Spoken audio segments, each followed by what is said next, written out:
Hello guys, welcome to our channel. मैं हूँ are Malvi और मैं लेकर आई हूँ आपके लिए एक इंटरेस्टिंग स्टोरी।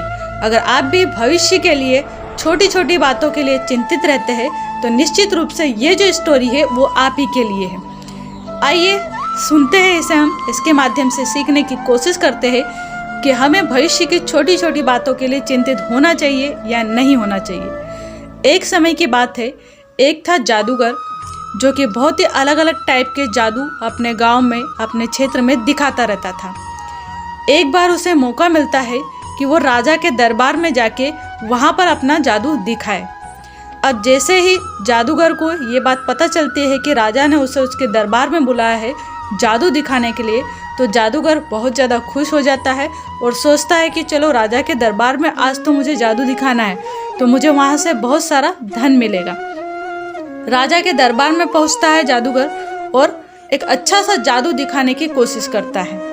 अब वो ज़्यादा अच्छा जादू दिखाने के चक्कर में क्या करता है कि राजा का जो मुकुट रहता है उसे वो गायब कर देता है। अब मुकुट को उसे गायब करना तो आता है पर उसे वापस लाना नहीं आता है। जैसे ही दरबार में बैठे हुए राजा के जो अन्य दरबारी होते हैं वो देखते हैं कि राजा के सिर से तो मुकुट गायब हो गया है और वापस आ भी नहीं रहा है, तो सबके सब हंसने लगते हैं। राजा को ये बात देख के बहुत गुस्सा आता है। वो सोचता है कि ये जो जादूगर है इसने मेरी एक तरह से इंसल्ट कर दी है।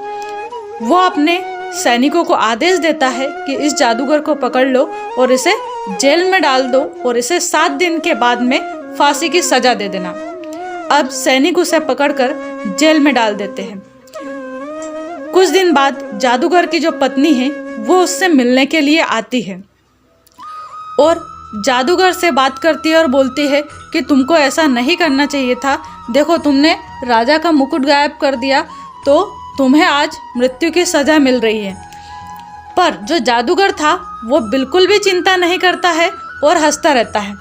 बोलता है अपनी पत्नी को कि अभी तो 7 दिन है, अभी थोड़ी ना फांसी होने वाली है, अभी मेरे पास 6-7 दिन का टाइम है, उसके बाद मुझे फांसी होगी। तो राजा की पत्नी बोलती है कि तुम कैसे व्यक्ति हो, तुम्हें 7 दिन बाद फांसी होने वाली है और फिर भी तुम हंस रहे हो। बोले चिंता मत करो, सब ठीक होगा। अब 1-2 दिन बाद राजा उससे मिलने के लिए आता है कि चलो जिस जादूगर को मैंने सज़ा दी है उससे मिलकर आया जाए। तो जो राजा है वो घोड़े पर सवार होकर आता है। अब जो जादूगर था जो कि जेल में बैठा हुआ है वो राजा को देखकर रोने का नाटक करता है।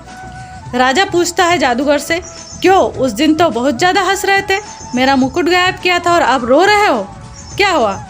तो जादूगर बोलता है कि मुझे इस बात का दुख नहीं है कि मुझे मृत्यु दंड मिला है, मुझे 7 दिन बाद या 5-6 दिन के बाद मुझे मृत्यु की सज़ा मिलने वाली है। मुझे इस बात का दुख है कि मैंने एक सपना देखा था। राजा पूछता है, क्या सपना देखा था?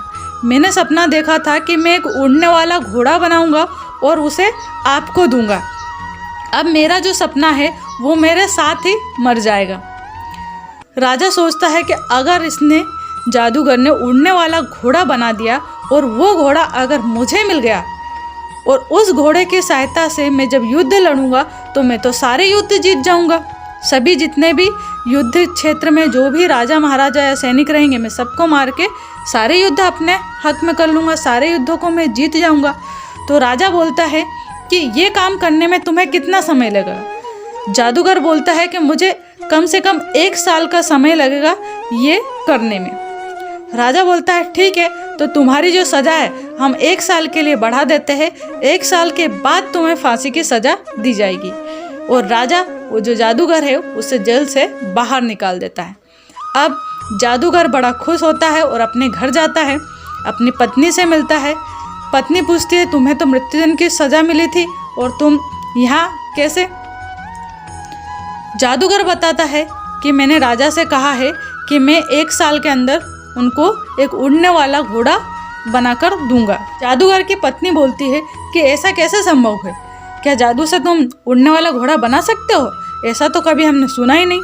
तो जादूगर बोलता है कि हाँ, ऐसा संभव नहीं है, पर अभी 1 साल है, 1 साल तक अच्छे से जीते हैं, आराम से, चिंता मत करो, सब कुछ अच्छा ही होगा।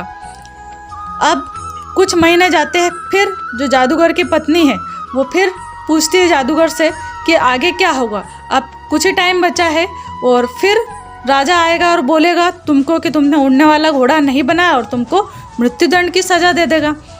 तो जादूगर बोलता है कि चिंता मत करो, सब कुछ अच्छा होगा। ऐसे करते करते 3 महीने बीत जाते हैं।